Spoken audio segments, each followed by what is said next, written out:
is consciousness. This is updated for the 2024 curriculum, and we're I'm let's get started. Okay, so what do we mean when we say we are conscious? Well, we are aware of our surroundings. We are up. We are awake. Ways that we can alter those consciousness: we could meditate, we could sleep, we could do drugs, we could be in a coma. All of that would affect our consciousness. Okay, so so that's what we mean when we say we are conscious. We are aware of our surroundings. You don't need to write that down. Moving right along. Okay, so I want to talk to you about biological rhythms. There's only one of these that you really need to know. But and with animals, you've got hibernation, mating cycles, things like that. Women have a 28-day menstrual cycle. But one thing that we all have is a 24-hour circadian rhythm. Circadian rhythms. Now, if you look at the word circadian, dian means day, circa means about or near. It's about a day. Well, it is a day, really. It's 24 hours. And we have 90-minute sleep cycles. That's why when you take a nap, a lot of the times you'll wake up after an hour and a half because you just got one sleep cycle. Okay? So this is a word I'm going to use a lot. If you're taking notes, this is a good one.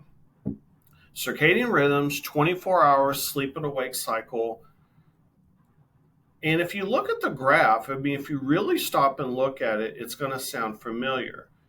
If you wake up at, say, 7 a.m., it's really hard to take a nap at 10 a.m. or 11 a.m.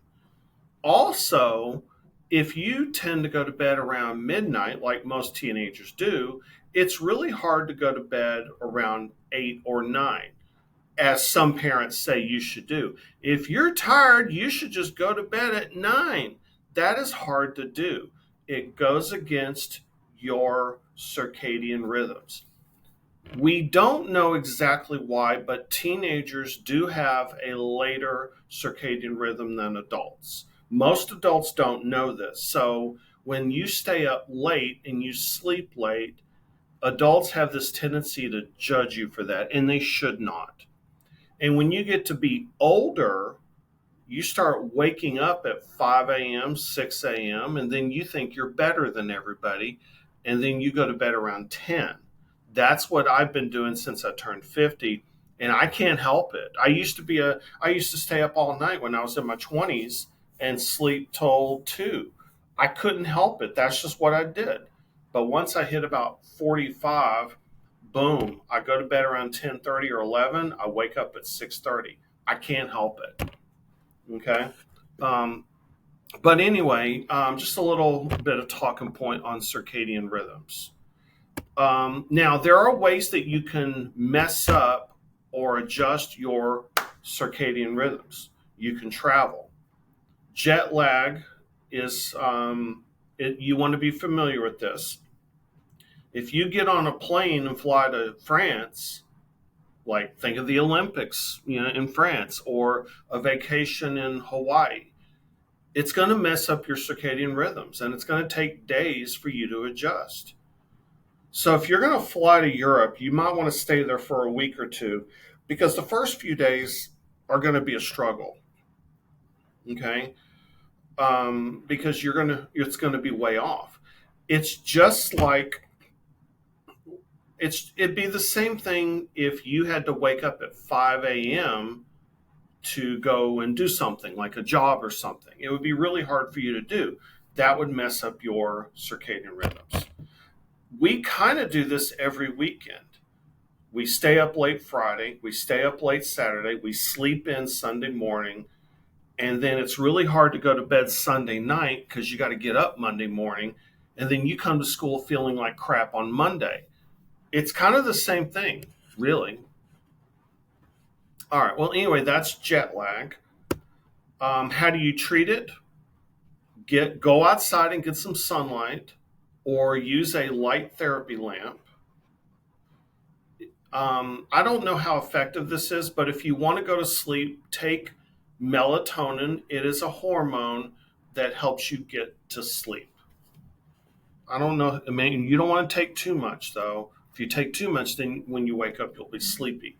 That's why you feel sleepy in the morning. That's because you got melatonin in your blood. This is just for fun. Um, if you ever watch sports, let's say on a Monday night or a Sunday night, think about the older players and think about how traveling can affect their performance on the field. Tom Brady was 42 in his last I think he was in his early 40s. Imagine what he had to go through in order to travel across the country to play especially a night game. Now, would you use that information to gamble and bet? I don't know. It's just something to think about.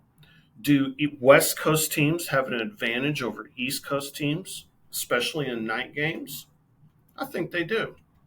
I don't know, though. It's hard to say. All right. So you don't need to write down all of this, but you definitely need to know melatonin. I do take melatonin sometimes, especially on Sunday night when I don't want to go to bed, but I want to get enough sleep. Melatonin is a hormone. And when sun hits your eyes, it tells your brain to stop producing melatonin. So the best thing that you could do every morning before you come into school is to hang out outside and let the sun shine on you. I know adults are trying to get you to come inside, but if you can pull it off, get some sunlight before you come inside. That will wake you up.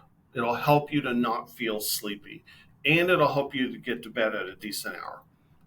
But what happens is the sun hits your eyes, and there are photoreceptors in your eyes that tell your brain to stop producing melatonin, which and when you want to go to sleep at night, the last thing you want to do at 11 p.m. is to stare at your phone on bright, because that'll trick your brain into thinking that the sun is out. So that's why you can't be on your phone. And my parents' generation, they would sit in bed and watch TV, and that did the same thing. And that's why they were tired all the time. They couldn't get to sleep because they were up late watching late night television. Okay, so melatonin, you do need to know what melatonin is for this class. All right, so what I do is I teach you the material and then I give you a multiple choice. If you're on Edpuzzle, it'll pause for you. But if you're not watching this on Edpuzzle, you're going to have to hit pause before I give you the answer. All right. Bob lives in the U.S. I'm not going to read that to you, okay? All right, so the answer is, boom, jet lag. His circadian rhythm has been disruptive. So that's jet lag, basically. They just didn't use the word. All right, moving right along. Which of the following are involved in regulating circadian rhythms? I don't like this question, but give it a shot. All right, so remember what I told you about light? The only answer on here that mentions light is, it doesn't really mention light, but photo means light. Photoreceptors in the eyes. Then it goes to the hypothalamus. We'll learn about that in the brain chapter.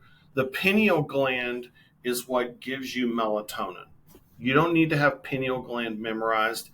That might be too much. The only gland you need memorized is the pituitary. So this question may not fit the new curriculum. Don't worry about it. Okay. All right. The biological clock that operates in human beings to adjust their functioning to night and day periodically is referred to as what? The answer is, okay. All right. This is a part of the brain that you need to be familiar with. I teach it in the brain chapter.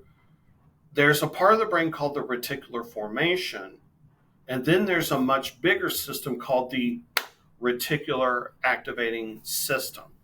This is the system of parts of your brain that deal with consciousness. So if you damage this, you're going to be in a coma. If you're taking notes, write this down at the top. But whenever you see the word reticular, think consciousness. So if you're asleep in class and I walk over and I go, tickle, tickle, tickle, tickle, tickle, tickle, tickle, tickle, tickle you, wakes you up. Tickling arouses you. And I mean that like you're asleep and then you're aroused, you're waking up. Okay? All right. So moving right along, but check this out, which is true of the reticular activating system. Tickling arouses you, so the answer is arousal in this case means like you're asleep and then you're awake. That's what arousal in this case means. Okay? All right, let's talk about sleep, one of my favorite topics, one of my favorite things to do. So you have different stages of sleep. Pause if you want to write this down while I'm not talking. When you lay down and try to go to sleep, if you're in stage 1, you are not asleep yet. So really stage 1 is not really sleep. Okay? That's when if I were to walk into your room and make a noise, you would sit up and say, dang it, I was almost asleep. That's stage 1. Stage 1, you can kind of feel your brain tickling. Stage 1 is when you like jerk your leg or you your body jerks when you're almost asleep. That's stage 1. You're not really asleep yet. Stage 2 is just normal sleep. You are asleep, not too deep though, but you are asleep. If you sleep in class and I could walk over and just hit and wake you up real easily, and you're like, oh man, you woke me up. That's stage 2. Stage 3 is deep sleep. This is when students will go to sleep in class and I shake them and I cannot wake them up. That's stage 3. That is deep sleep.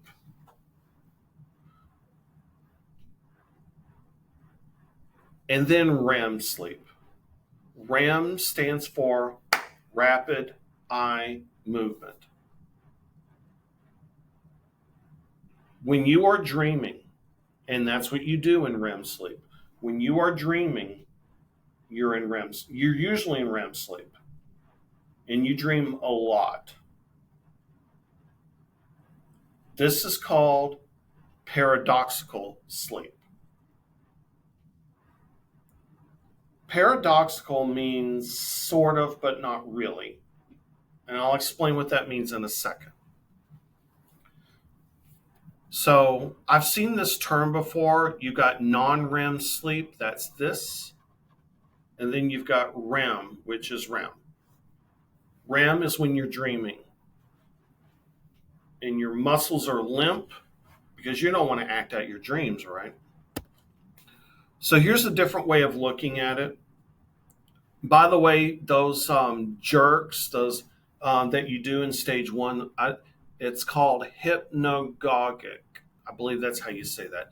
Hypnagogic sensations. So if you're sitting there trying to go to sleep and you like jerk your body, that's happening. Oh, that sensation of falling that you get when you're trying to go to sleep. That's another thing that happens in stage 1. Then you fall asleep. That's stage 2. Stage 2 is good for your brain. It's like your brain is cleansing. Stage 3 is very deep sleep. That's good for your muscles and your body. And REM, that's when you dream. That's good for your brain. And then you don't go back into stage 1. You go back straight to stage 2. Okay, I've got another visual for this and I want to show it to you. Okay, so just so you know, when you are sleeping, your muscles stop working. You are basically paralyzed. Now, if you've already learned the nervous system, I will say that it's because your acetylcholine is blocked. Acetylcholine is a neurotransmitter that allows you to move. Okay, and I'll do a better job of teaching you that later, but that's basically acetylcholine is about muscle movement and it's blocked when you're trying to sleep. And that's good because you don't want to act out your dreams. But and this is not the same thing as sleep paralysis, but your body is basically paralyzed when you're sleeping. Okay? This is also the sleep cycle. And this is something that we do, I hope we do almost every night. Stage 1 really isn't much of sleep. And then you go into stage 2, not too deep. And then you go into stage 3, that's really deep.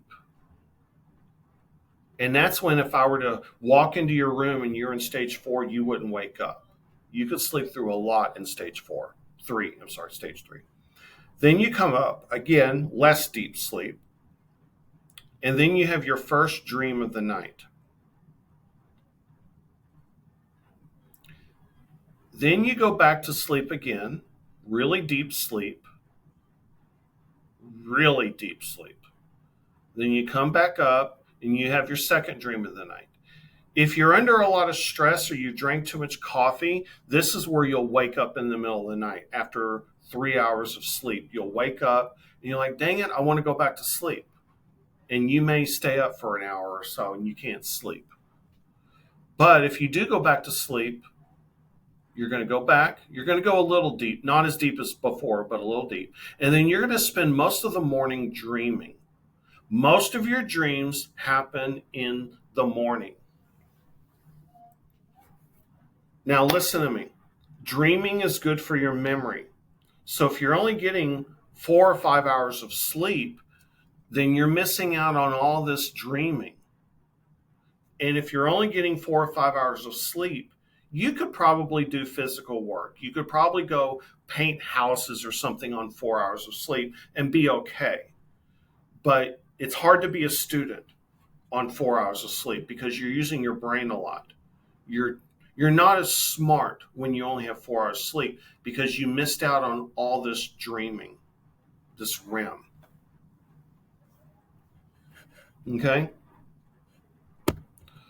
How do we study sleep? You got to know this. And I teach it again in the brain chapter, but we use an electroencephalogram, an EEG. It measures brain waves. It measures electricity.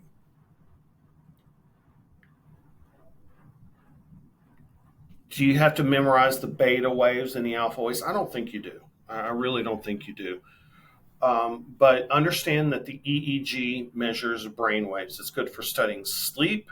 It's good for studying seizures and other forms of brain activity. All right. I don't think you need to know this stuff. But imagine the needle, like the needle making this on a piece of paper. All right. A participant in a study of music perception listens to music with electrodes attached to her scalp while data are collected. All right, what is this called? The answer is A, EEG, electroencephalography. Enceph means either brain or head, I'm not sure. Electricity. All right. During paradoxical sleep, muscles seem paralyzed and what? Here's your hint. What does REM stand for? The answer is A, Rapid eye movement. Your eyes move when you're dreaming.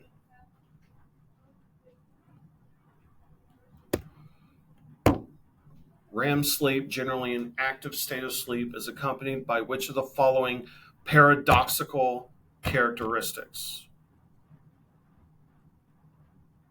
The answer is D. Remember, you don't want to act out your dreams, so your body gets paralyzed.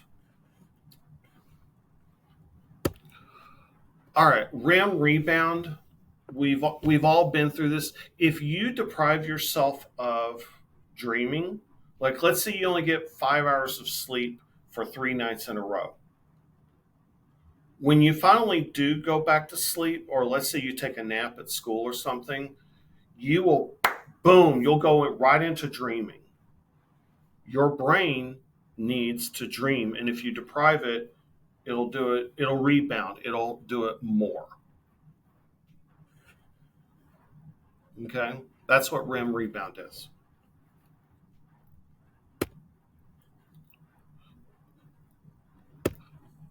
All right.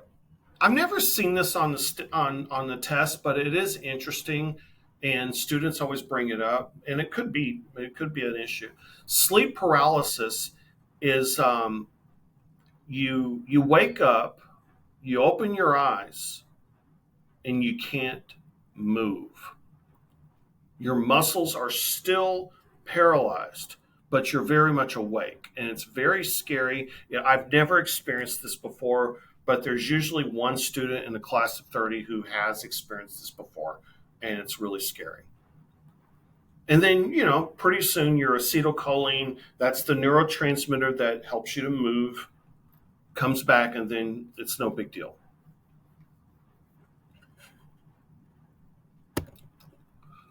Night terrors are not nightmares.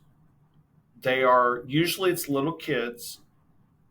If you have a little kid or a little brother or sister and they just start screaming, you go in there, what happened? What happened? And they're like, they're not even awake yet sometimes. It is not a bad dream. It's just like you just wake up and you start screaming. This happens in deep sleep. It's not a bad dream. There's something called sleep-related eating disorder. There are people who wake up in the middle of the night and they go eat and they don't remember it. They do it. It's like sleepwalking. They do it and they don't remember doing it. And they wonder why they're gaining weight. There are other things that people have done while they are asleep. Some people have committed murder while they're sleeping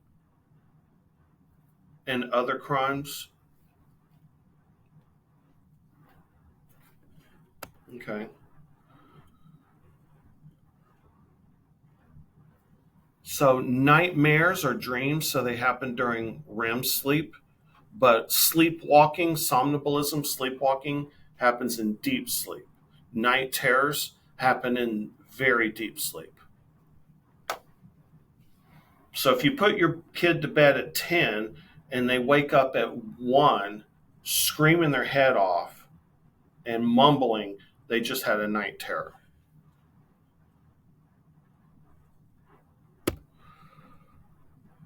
How much sleep do we need?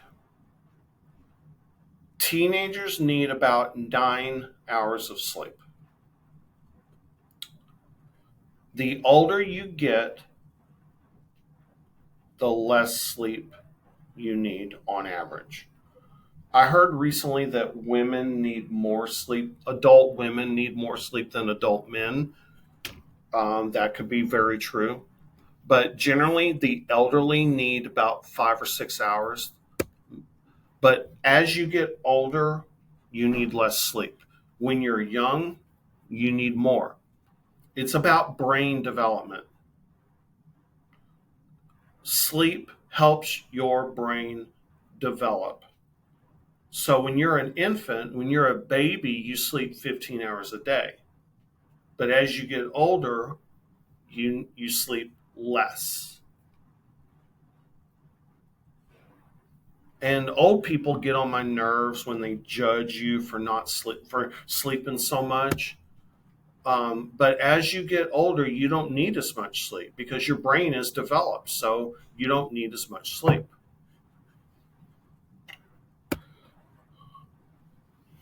So they wake up earlier, they go to bed earlier, and they need less sleep. And then they judge everyone else for sleeping in, is what they call it. And that's kind of annoying. All right, nightmares occur most frequently during what? The answer is okay, they're dreams, so they occur during REM sleep. All right, so we've got a sleep stage. Now, this one is upside down from the one that I. Oh, no, it's not. No, it's not. Never mind.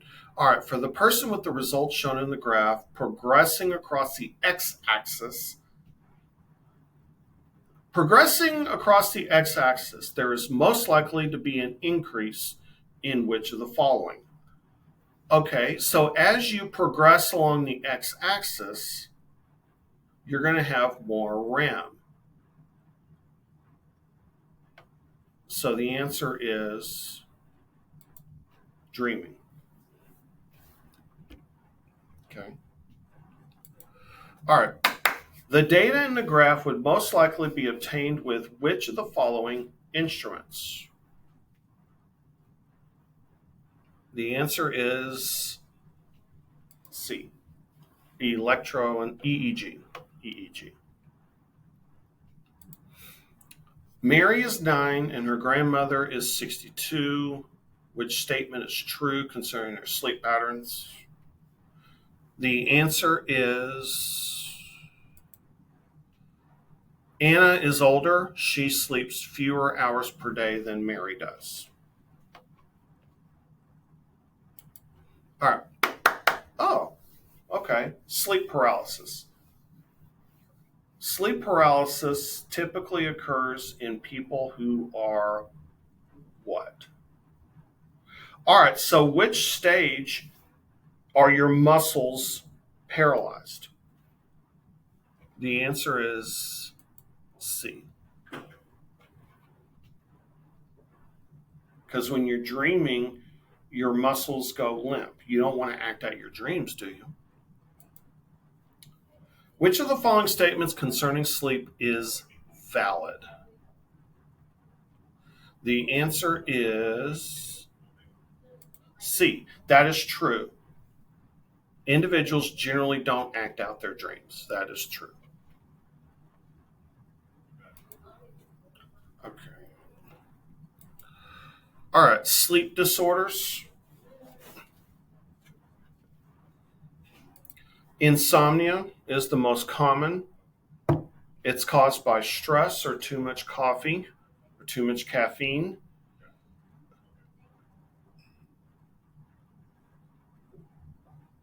It means you can't fall asleep, but it also means you can't stay asleep. It's the most common sleep disorder. All right, moving right along. Sleep apnea. It's caused by usually by people who are weigh like 300 or 400 pounds, and a layer of fat gets in the back of the mouth and the nasal cavity. And what it does is when you lay down, it blocks the airway. So you get this sound like,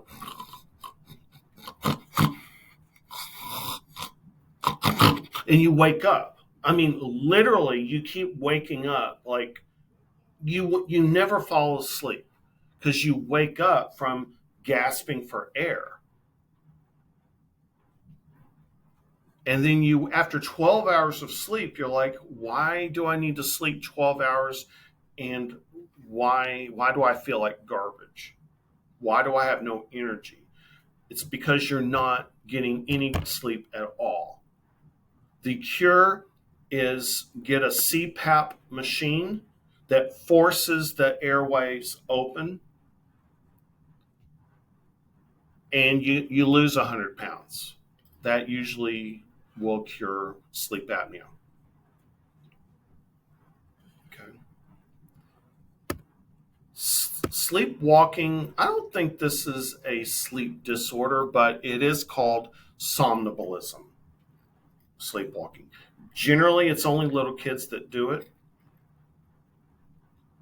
and usually you outgrow it. If you have a kid between the ages of 2 and 6, you need to lock your doors because they will wake up in the middle of the night and they will go out the front door. Okay, so be careful. And they are not acting out their dreams. Narcolepsy. Imagine, boom, you just fall asleep out of nowhere. Let me play a video for you.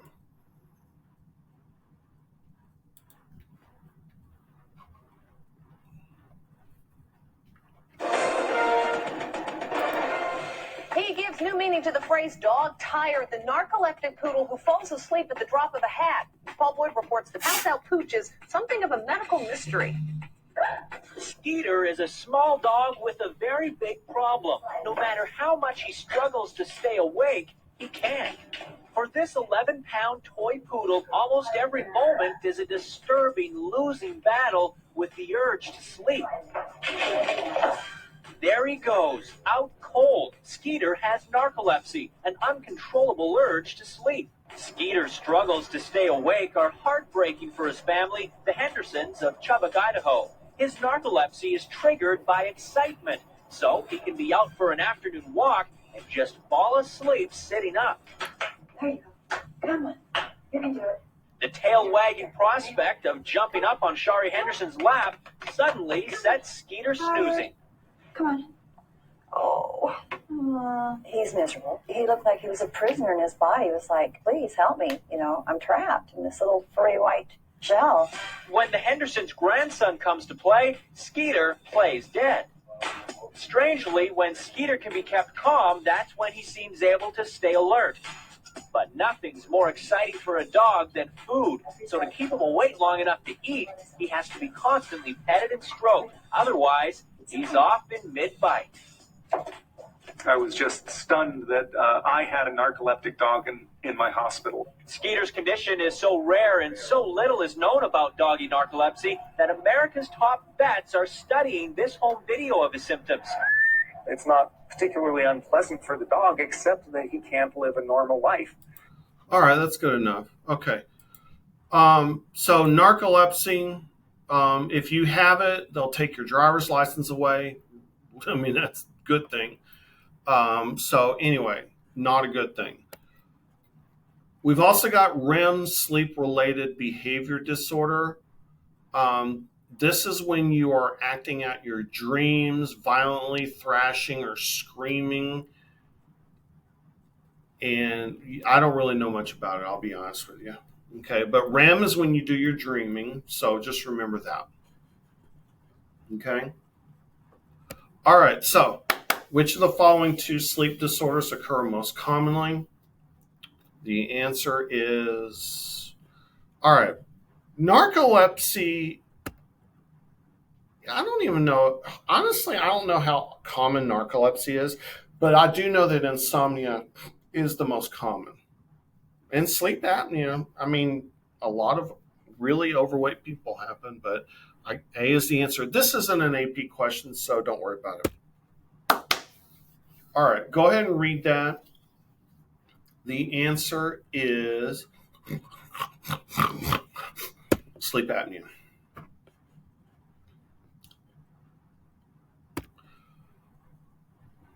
Okay, if you want to pause and do this, but if you've studied the scientific methods chapter, this is a good question. But the answer is, I'm going to hit pause on your own if you want more time. But yeah, that is about ethics of research methods. Okay, here's another one. Hit pause if you want. This is another ethical consideration question, but the answer is, okay. All right, dreams. What are the theories involving the meaning of dreams, and why do we dream. Okay, there are two theories that you need to know. First of all, this is not on the exam, but Sigmund Freud, the grandfather of psychology, said that dreams are access to the unconscious mind. The psychoanalytic approach was always trying to access these dreams in as a way of therapy. Okay? This is important. Activation synthesis theory. Think of the word synthesize, like photosynthesis, for example, where the plant synthesizes sugar. To synthesize means you make something out of nothing. Activation synthesis theory says that your brain is firing its neurons while you're dreaming. So you get this like static, like, and your brain is trying to make something out of nothing. So in other words, your dreams mean absolutely nothing. And this is just your brain's way of getting rid of waste material. Okay. And when that happens, your brain creates something and you have a dream. That's called activation synthesis theory. Think of the word synthesis, to create something out of nothing. Synthetic, fake. Consolidation theory. The word consolidation, as far as memory is concerned, means that your short-term memories are converted into long-term memories. So if you don't convert your short-term memories into your long-term memories, you will forget. And as I mentioned before, if you are sleep deprived, your memory is going to be garbage. Okay, that's why you don't want to stay up late the night before a big test. You want to have a good night's sleep so your memories can consolidate. They can be put into long-term memory. I'll give you an example. All right, by the way, and they've done studies on this. They've actually measured brain waves like EEG and stuff like that while you're trying to solve a puzzle. By the way, encoding is when you're putting it into your brain, like typing it into a keyboard, but doing it into your brain. Consolidation is when you are sleeping, putting it into long-term memory. And then when you wake up the next day, boom. And you can actually see this on an EEG. You can see that the same way brain waves are happening when you sleep as when you were trying to do this puzzle earlier. So if you study for your class and then you sleep, you're going to remember it better in class and for everything else.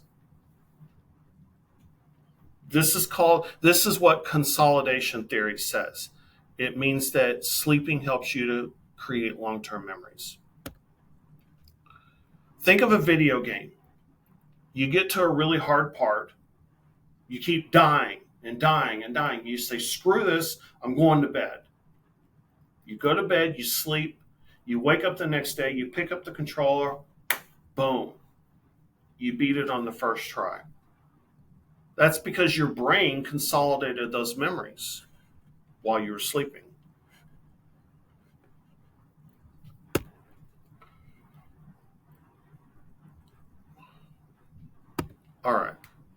All right, so check this out. The answer is neural firings. Consciousness dreaming emerges out of neural firings. All right. Kara says that her dream is just her brain attempting to make sense of random stimulation from the brainstem. What is this called? This is called activation synthesis theory.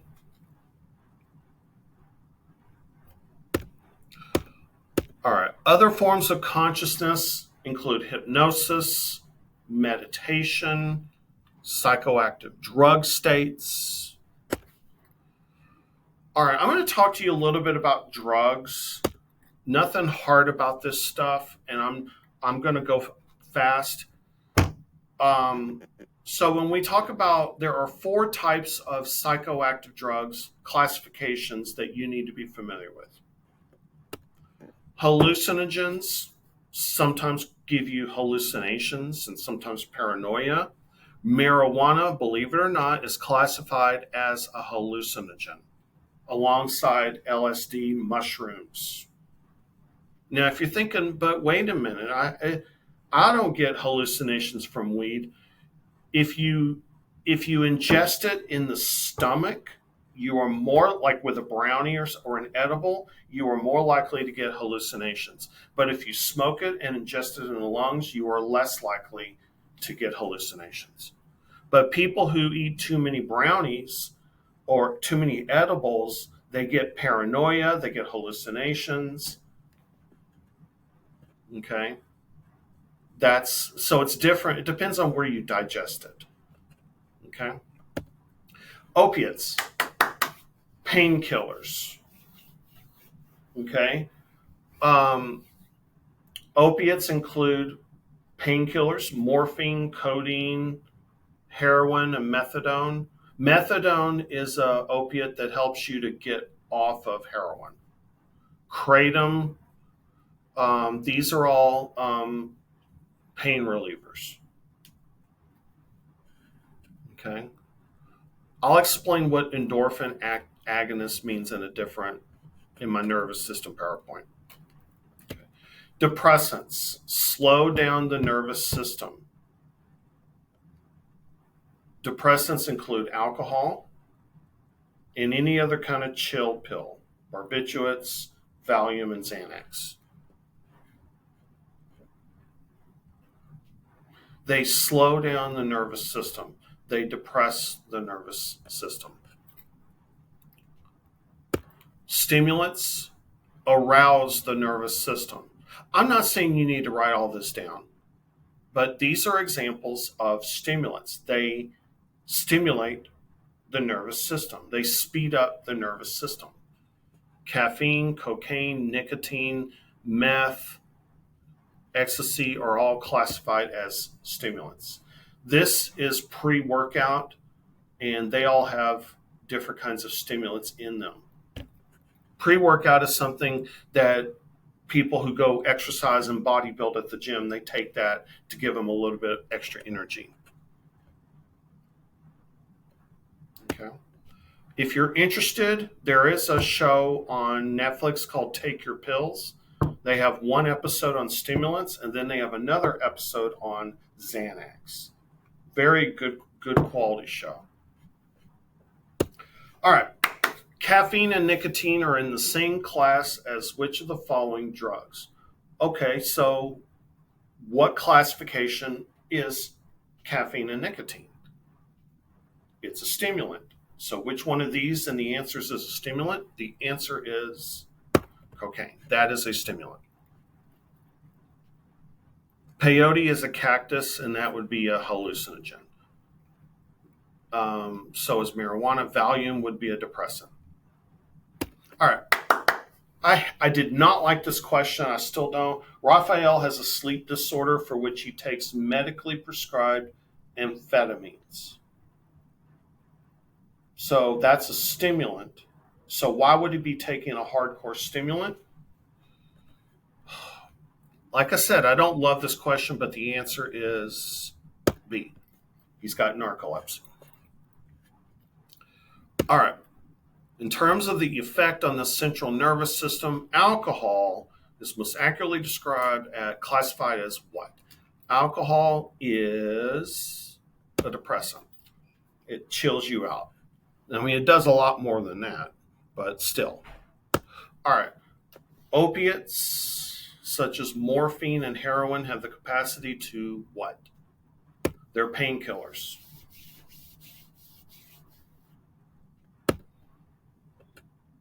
All right, so which one of these describes hallucinogens? The answer is A.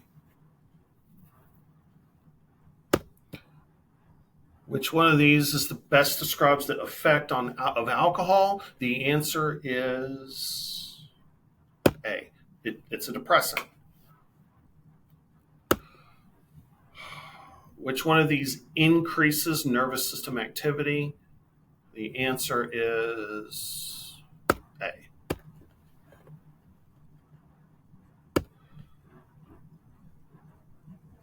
This one might be a bit much for you. Um, you got to know the parts of the brain and GABA, which I teach that in a different chapter. But alcohol affects your memory. Just think of it that way. Also, don't forget tolerance. When you take a drug like alcohol or coffee, you have to take more and more of it to get the same effect. That's called tolerance. All right. All right, that's enough. Thank you very much.